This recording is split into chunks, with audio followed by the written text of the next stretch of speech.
presidential debate. Anybody have a chance to catch a little bit of that this week? I know talking to a few people that watched the whole thing, hung in there. I watched the whole thing, watched to the very end, and just took it all in. I know some people who said that they weren't going to watch it on purpose just because they knew it'd make them mad, so they on purpose didn't watch it. And I know there are some people who watched it and gave out. You know, they got in about 6, 7, 8 minutes, 10 minutes, 15 minutes, and that was it. They couldn't take it anymore, and they had to go a different direction. And I'm like that.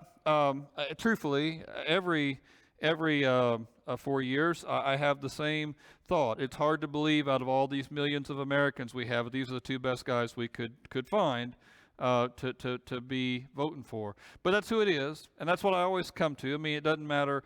You look at the two candidates and you think I would trust my mechanic down the road more than I would trust either of these guys. But I have a good mechanic. You guys may not, and I would trust him more than either of these guys. But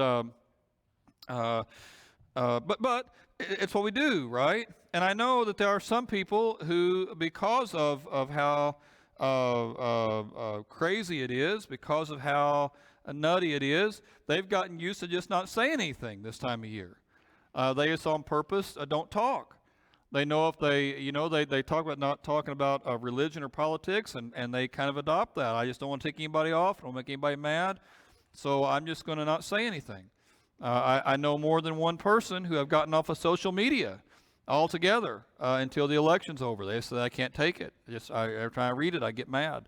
And it really isn't just about those two candidates. It can be about your take on a certain issue or your opinion about a certain issue. I grew up in a house that had guns in the house and shot guns as a kid and as an adult and have enjoyed parts of that. I was never a great hunter, but I enjoyed all that.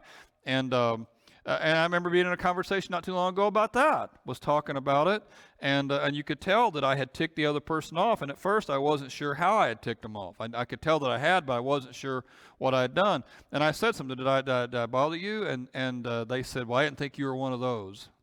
And I didn't know that. I mean, you get used to living around here where everybody does guns, right? Or people talk about it, but they didn't think it was cool at all. And I couldn't back out of the conversation. You know, there was no way to get away from the conversation.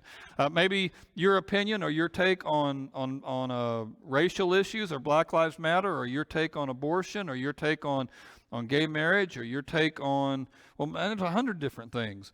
And you just learn not to say what that is. You've just learned that it's better for us not to talk about certain things. Because I know if I do talk about it, I'm just going to tick somebody off, and it's better not tick anybody off, so I'm just going to kind of hang back. I looked up this week what it means to be a good American citizen. Is this even required? Do we have to care about these things?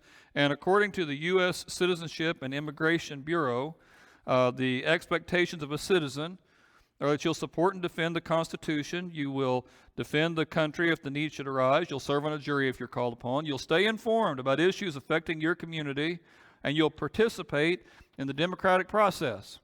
So I think I have to do this if I want to be a good citizen. I just don't want to. You know, sometimes I have talked to people a couple different times through the years, usually younger people, not older people, but sometimes older, who say they don't vote. And sometimes I say they don't vote because they say, well, what difference does it make? I'm just one person out of 340 million. I can't believe it would matter at all what my opinion was. And sometimes I say they don't vote because I can't tell what's right or wrong anymore. Had somebody tell me that not too long ago.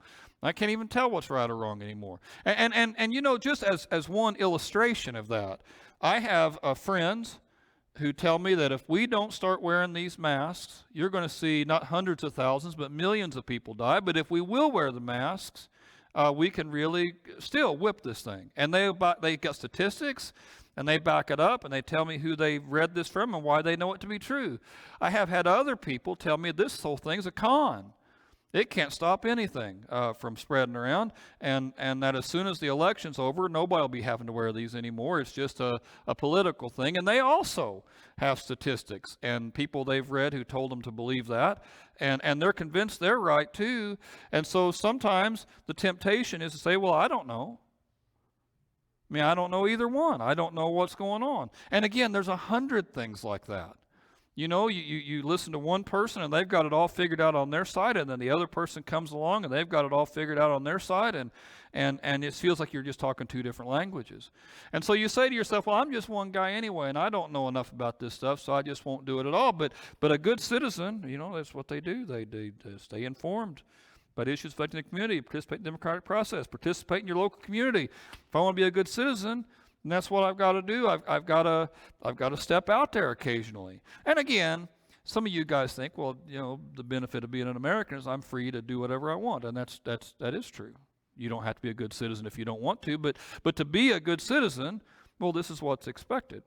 But as food for thought, Philippians 3:20 says that our citizenship is in heaven, and we eagerly await a Savior from there, the Lord Jesus Christ. Now Paul, if you read the book of Acts, you'll see 4 or 5 or 6 different times. Paul is very proud of the fact that he's a Roman citizen. He mentions it in more than one occasion, that he's a Roman citizen. He has a pride in that.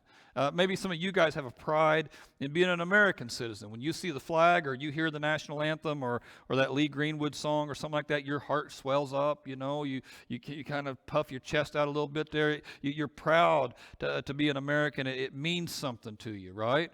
But Paul's saying, again, who's a guy who was proud of being a Roman citizen, Paul says our higher citizenship is in heaven. In other words, if Jesus is who he says he is, and he says he's Lord, he says he's in charge. So if Jesus is who he says he is, then our higher citizenship, and truthfully our higher concern, has to be his concerns. Because long after all the mountains have been ground down to dust and the oceans aren't there any longer and we're in a new heaven and a new earth, he's still going to be Lord. And he's still going to be in charge, and he's still going to be king, and my higher citizenship has to be to him. Okay, well, if an American citizen has to participate in the democratic process, if an American citizen has to defend the country when called upon, what's a heavenly citizen supposed to do? And again, there's some basic expectations. But one that we have hammered on real hard the last few weeks is you're called to be an ambassador of Christ Jesus. You're called to do that. President Trump will appoint different people to go to different countries and serve at the pleasure of the president. That's the phrasing that's used.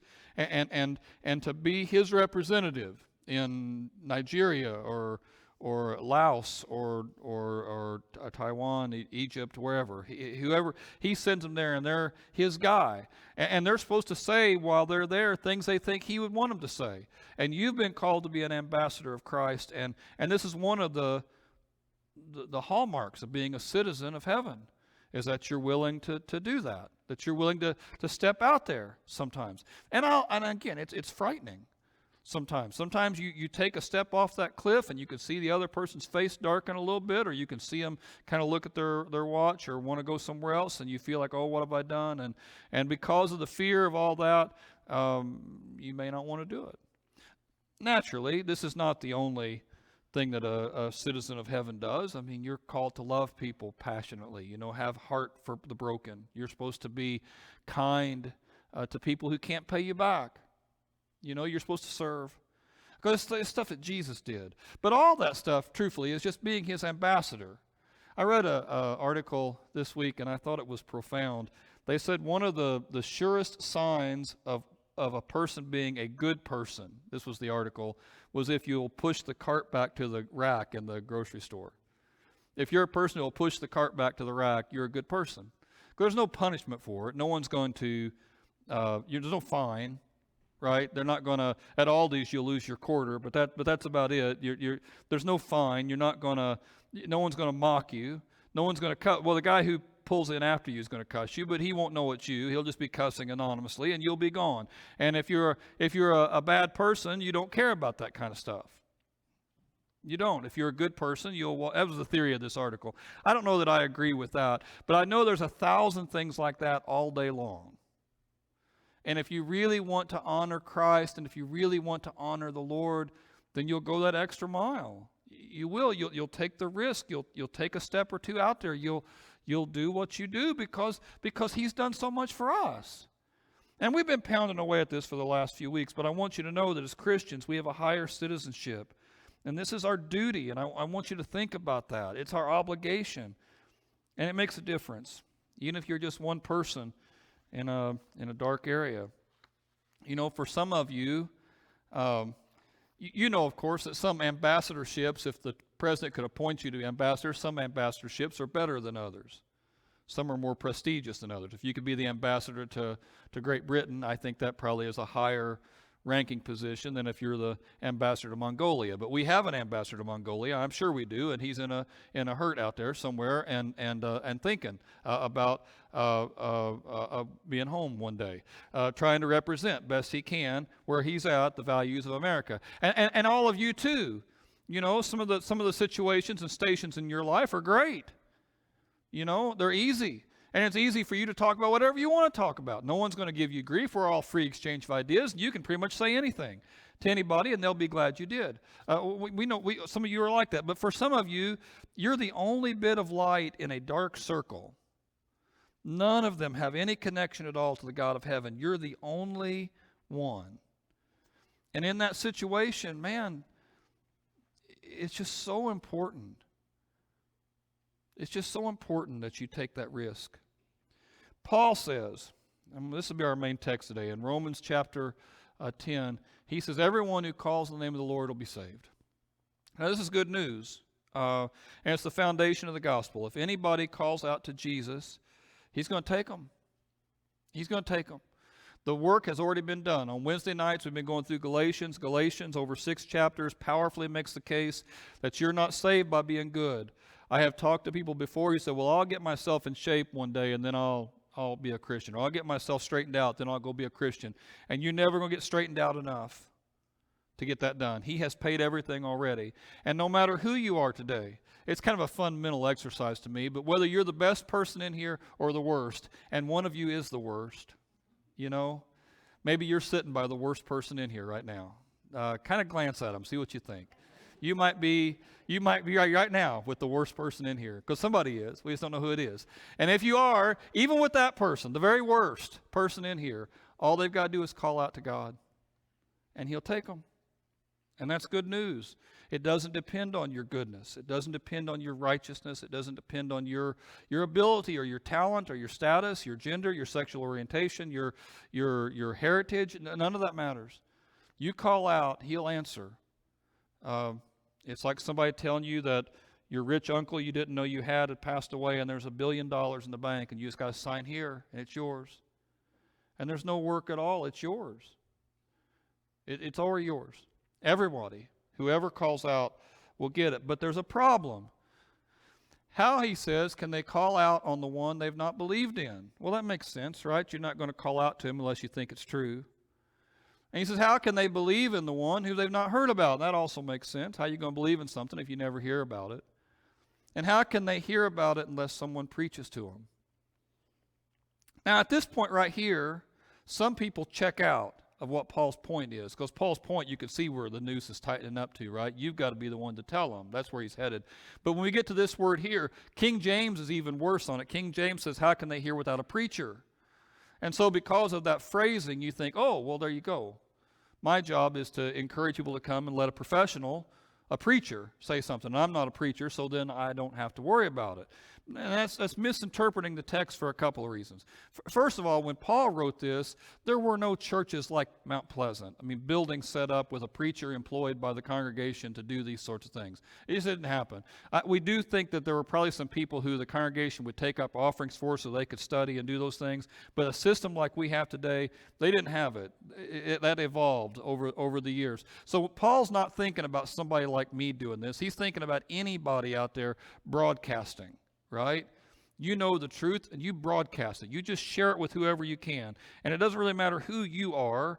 Again, if you're the worst person in here, and somebody is, sadly, that's true. Even if you're that person, you can do this thing. You're called to do it. And that's the first thing I want you to get. It's easy to misunderstand what Paul's saying. But beyond that, as a second point, I had somebody tell me this week, somebody who I look as a pretty smart dude, kind of a mentor, helps me understand some things. And he said, you know, this whole COVID business has made me rethink the Tower of Babel story. And if you're not familiar with the Tower of Babel story, it's in Genesis 11. The people in the Babel, which becomes Babylon later on, that they decide to build a tower that goes all the way to heaven. And God is so mad about that they're trying to build this tower all the way to heaven, that he kind of curses them. He makes them all speak different languages, and they can't work together any longer. They get so frustrated they all go their own ways. And he said, I never really understood that story. In the big scheme of things, building a big building doesn't seem like something God should be concerned about. And even if the idea was we're going to build a building tall enough to get to heaven, sooner or later they were going to find out that they couldn't. We still couldn't, right? You can't build a building tall enough to get to God. We know that now. They would have figured it out then. And it seems like the easier thing for God to do is just let them do whatever they're going to do. What difference does it make? But now, he said, my friend, with this COVID stuff, I'm starting to worry that maybe some of our churches, we've been building something and God's not there. And we've been telling people that God's there, but he's not there. And that's what offends God. And so with that in mind, I'm not sure it's 100%, but I like that thought. It really kind of challenged me. I think a lot of people thought they could bring somebody to an expert, maybe, and that expert would figure it out. Or even if they didn't bring somebody to an expert, the expert was there. And sooner or later, they would figure out a way to get to that person like anybody else. But what if that's not what God ever had in mind? What if what God had in mind from the very beginning was not one special place where you could come meet God, but that you could meet God anywhere, that you wouldn't go to a certain place to worship God, but that you could worship God in spirit and in truth wherever you were? Maybe God had a different plan than what we've thought, that it wasn't going to be just the purview of experts to handle this thing, but that each of us would take what we've been given and share it with other people. I think that's what Paul's point is. He says, how can anyone preach unless they're sent? And again, you've been sent. You are therefore ambassadors of Christ. As it's written, he says, how beautiful are the feet of those who bring good news. This is from Isaiah, the part in quotes. Paul's quoting it. It's in Isaiah. And Isaiah's point was, God thinks it's beautiful. God thinks it's pretty when that happens.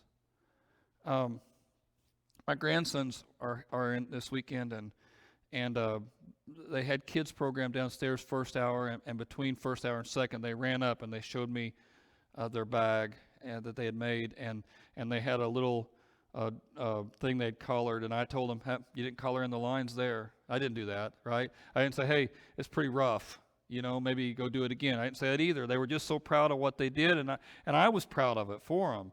And they may grow up to be Da Vinci. I'm not seeing it yet. It was just a lot of this. But who knows? You never know, right?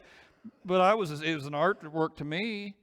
I'd hang it up on the fridge. It was just so beautiful to me, right? And I think that's how God looks at the stuff we do. You're just doing the best you can. And I know a lot of people talk themselves out of being this person. Who am I to say anything, or who am I to tell anybody anything? I wouldn't know what to say if they asked me a hard question. But you were never called to be an expert. And you were never called to be a professor. And you don't have to know the answer to what happened to the dinosaurs. Or how do you explain premillennialism or racial theory about... You don't have to understand all that. You don't. You can just be honest. I don't know for sure what that's about, I haven't got that totally figured out. You reduce it to the one thing you do know. Consequently, faith comes from hearing the message. The message is heard about and through the word about Christ. I just know about Jesus. And here's what he did for me, and this is what that means, and this is what I think about it. We live in such a lonely culture. A lot of people don't have good friends. They don't. They don't have people they can really depend upon. A lot of us go to our houses and we retreat there and hide, and we don't make those connections. And people struggle. It's become such a thing this year with 2020 for every time something bad happens. Well, there you go, 2020. Here you struck again, and and like we're cursed this year. And people are joking about it, but they do feel that some. People, there are people in your circle who who, when I was just starting out, I thought if I could just get my job built to this point, or my relationship built to this point, or my family built to this point, or whatever built to this point, that I'd be happy. And I've got it built to that point, and I still don't feel like I should. And they don't know why they don't have peace. And they don't know why they don't see the point of any of this. Is there a point to life? And And again, you don't know all the fine parts about nobody does, but you know who Jesus is, and you know what Jesus did, and you know what that means, and you can love on those people, and you can tell them you'll pray for them, and if the door opens up, you can tell them what you know, and you're called to this, and you've been sent, and they're not going to know some people unless you tell them. And I don't know if this is the best plan, God. I feel like I could do different. If God's real concern here was just getting the word out, He's God. You could have the clouds spell it out every day. That seems like a better strategy than what we're doing. But God has chosen to work through us. And if we don't do it, then it won't get done. Matthew chapter 28, and we've talked about this one quite a bit too, says, "Go make disciples of all nations, baptizing them in the name of the Father and the Son and the Holy Spirit, and teaching them to obey everything I've commanded you." So go make disciples. Tell them what you know. Invite them into your house. Invite them into your life. Open those doors and be kind. And let them know there's a better way to go. Heaven and hell hang in the balance on this stuff. And you've never, I know I've said this before, but you've never locked eyes on anyone that Jesus didn't die for. And it should affect how you think about the waitress who's so slow. It should affect how you think about the person who overcharges you. It should affect how you think about the person who cuts you off in traffic, and it should affect how you think about your family and your friends and people who used to be your friends who you can't really stand anymore. It should affect how you should think about the people who you need to forgive. It should affect how you should think about your neighbors, even those neighbors who are loud and aggravating, even those neighbors who are mean. It should affect how you think about the people you bounce into all the time. It should affect how you think about people you love. How can you love somebody and not let them know that this most precious thing? And it really is strange. If I go to a restaurant and get a really good meal, I want to tell people about it. It's the goofiest thing in the world. How you got to go to this restaurant? Who am I to tell somebody about that at all? If they ask me one question about food or anything, I don't know how to cook grilled cheese. And I'm telling them to go to this. Oh man, this is the best restaurant. You got to go there. It's great. And if I go see a movie that I really like, I'll recommend, oh man, you got to go see this movie. It's fantastic. You got to go check it out. It's the best. You're just going to laugh and cry and whoever knows what else. And I don't think anything about it. And if I recommend a movie to somebody, hey, Eric, you got to go see this movie. And Eric comes back and says, that was stupid. No, it wasn't. You're stupid. I'll get ticked off about it, right? Because it was so important to me. I'll do that with books. I'll do that with sports teams.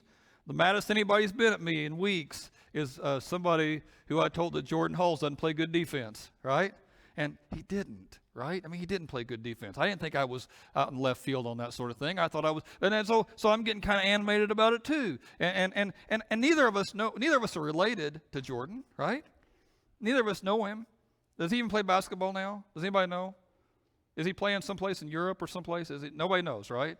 So nobody cares, right? How many of you have no idea, just out of curiosity, so I know what my illustration is going, have no idea who Jordan Hulls even is? Okay, well, trust me, he can't play defense. And just take my word for it today that he can't.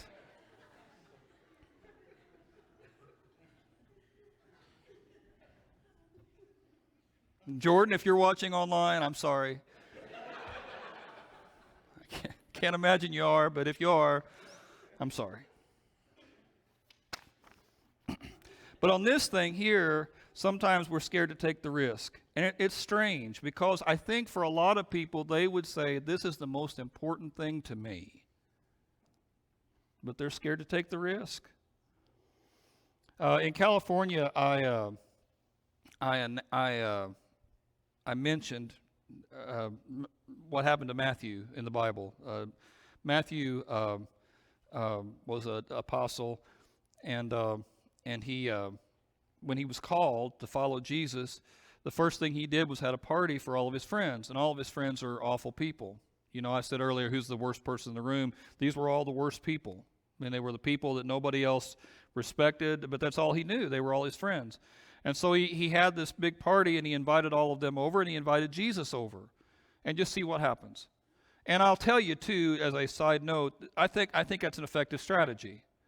If you can't think of what else to do, have some big social gathering and invite all your friends. Not just, sometimes we only invite the good friends or the bad friends, right? We know this person doesn't drink, so I'm not going to invite them. Or this person, you know, is not too much fun, so we don't, just invite them all. Just invite all the friends, and just see what happens. You know, sometimes good things happen in that, and I still think that's a good strategy. So anyway, I mentioned that, and at the end of mentioning it, a couple came up to me and said, "Hey, you ought to come to our party. That's a great idea. Won't you come to our party?" And I'm worried about it, thinking that they're going to expect me then to go and really close the sale on several people. But they say, "Won't you come to our party?" And I said, "Well, I mean, I'm not necessarily saying, I wasn't really fishing for an invitation to a party. No. Won't you come and I think it'd be fun. I think you're right." I said, "Okay." Well, it's a costume party. They said, "Great. I'll come." So Julia and I dressed as hippies. Remember? And no one knew who we were. The host didn't know who we were. They didn't know who we were. We were so well dressed, they didn't know who we were. Came in and she says, "Do I know you?" "Yes, you know me, Natalie." I knew her name, right? I knew who she was. I could talk about things. And she says, I should know who you are, but I don't know who you are. I said, "I know." And I wouldn't tell her at first. I wouldn't tell her who I was. And Julia wouldn't say who she was. And we just kind of mingled. And I'm not lying to you. I mean, it wasn't like 10 people became Christian that night. It wasn't like that at all. It was just, I just talked to folks. Now, you may not know this, or maybe you do know it, but a lot of people with me will only show me their best face when they know who I am, right? I don't often get to hear the best jokes, right? I mean, they normally they'll talk different when they're with me. They'll act different with me. Just knowing that I'm there, it'll affect the room and how they operate. And I don't fight for that. Truthfully, I'd like to hear some of the good jokes now and again, but it's just one of those things. And I know that, and it's just an occupational hazard, and every job has different things. But nobody knew who I was, right? And so people were just getting into conversations with us, and we were talking and hanging out, and there was some drinking, and the more relaxed everybody got, the more they talked, and we just hung out. And Julia and I weren't drinking, but they didn't. You know, normally if we weren't drinking, they'd say, "Oh, well, he thinks he's judging us for doing it," and they didn't know who I was. Nobody knew who we were, and it was interesting, and it was eye-opening. Because there are some people, and again, not everybody, but there are some people that when I walk into the room and they know who I am, they see me kind of like a vacuum salesman. And they're afraid that if they don't watch out, I'll trick them into signing some dotted line, and I'll be judging them, and they won't see it coming, and then they're going to feel awful. And so they just guard themselves real hard with me. They think I'm only there to collect scalps, and they act different, but they don't do that with you. Now, some of them do probably, but most of them don't, and they don't see you that way. If I'm a vacuum salesman, they see you as a satisfied customer, and they don't do you that way. And there are some people in your circle who would never talk to me in a million years. It would require a deathbed kind of a thing for them to want to have my opinion on anything, but they'll talk to you. And they desperately want to know what your opinion is about everything, about what restaurants are good, or what's a good carpenter to hire. If my car acts up, where's a good mechanic? And they certainly want to know about this too. They do. And you should tell them. It's really important. You've been sent. You're an ambassador of Christ. One last story, and it's one of my favorites in the Bible. It's a weird story, but I think it's clever, and it tells a lot about human nature and how we all operate.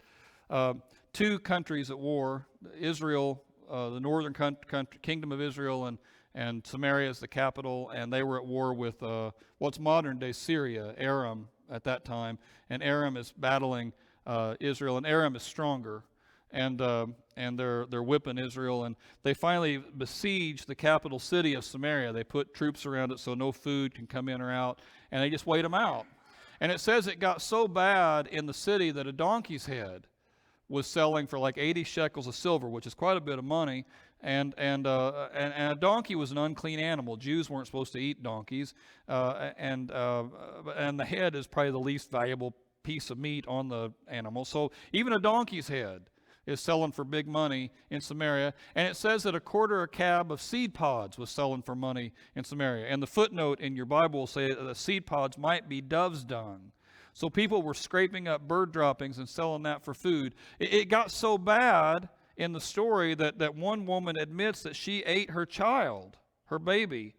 And the king is so offended and horrified by how desperate his people have gotten that he intends to kill Elisha the prophet, because he feels like God is doing this to him and somebody's got to pay, and I can't hit God, so I'm going to hit this prophet. And Elisha catches the king on his way and says, God knows what's going on, and God is still watching, and I'm telling you, tomorrow this will be over, and you'll be able to buy flour and bread wherever you want. And the king doesn't believe it and is skeptical about it, and his associates are kind of skeptical about it, but he tells them, I guarantee by tomorrow it'll all be over.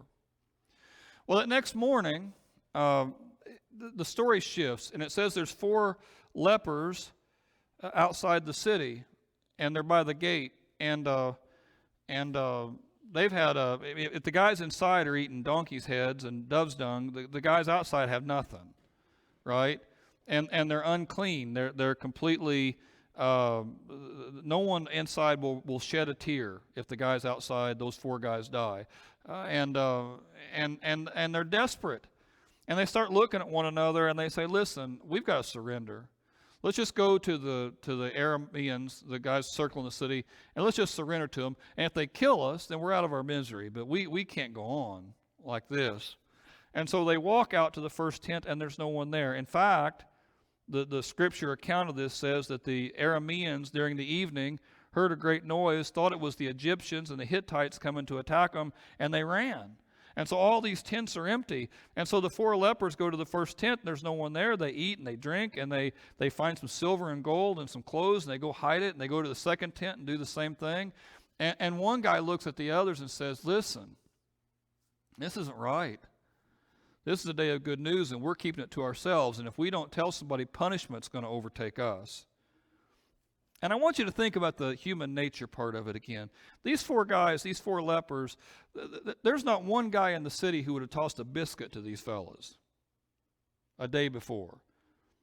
Not one guy in the city would have wept one tear if those 4 guys are dead outside. They wouldn't let them in. I mean, they're eating donkeys' heads inside, but these guys outside can't even get good donkey's head, and so they're struggling, and not one person in the city is going to share anything with them. But they know that, man, we can't sit on this, and we just can't. I mean, one day when it's all known what's going on, we'll be the biggest villains in the world if we sit on this news. It's a day of good news, and we're keeping it to ourselves. And that's where we're at. That's where we're at. We know what's going on. And one day, when all of us are standing there in front of God, the villain of the story is going to be the person who knew what was going on and didn't say anything. And anybody can see that if you just think about it for 2 seconds. We've been called to this. It's what God expects us to do. And you can. Again, you don't have to be an expert about every possible question they're going to ask you. You don't. You don't have to pretend to be perfect first. I know I've told this before, but it's a great story. Bill Clinton, when he was a president, he was invited to speak at a big church in Chicago, and this was right after the Monica Lewinsky stuff all came out, and there were Christians outside the church protesting that Clinton was going to speak at this church. You know, what an awful thing.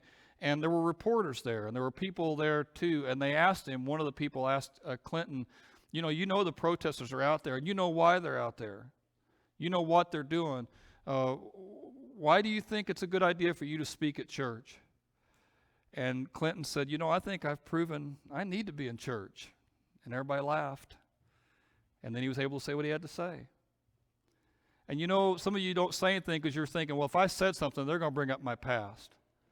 And you just grin at them and say, well, I think I've proven I need to be at church. And that'll disarm them. And then you tell them what you know. Just invite them, love on them. You say, well, I'd be scared to invite them to church. Well, invite them to your house. Invite them for a barbecue out back and just get to know them. And if it never comes up, then it never comes up. And that's okay. That's not your fault. Just love on people. You've been sent into this dark world to shine, and you may be the only person who can for certain people in your circle. So be bold. And I think if you'll try this thing, I think God will bless it. And if they don't listen, that's okay. Your job's not to convert anybody. Your job's just to tell them. Now, we still can't do invitation, sadly, because of the virus and our concerns about the virus. But at the end of the service, the reason why we do invitation is there's something about telling somebody that's powerful. There's something about telling somebody else, hey, I need to work on this. Just saying it out loud, that's powerful. It's the same thing probably with the calling on the name of the Lord. There's something about just putting it into words that's powerful. So if any of this is kind of hitting you, and especially if you're a couple here today and it's kind of hitting you, make sure you talk about this today. Hey, we need to work on this thing. And there's something about saying it, and even better, if you could pray about it, God will open up doors. If you'll ask him, he'll move. And I want to challenge you to do that. But let me pray for you first, and then Eric's going to get up and do a communion meditation for us.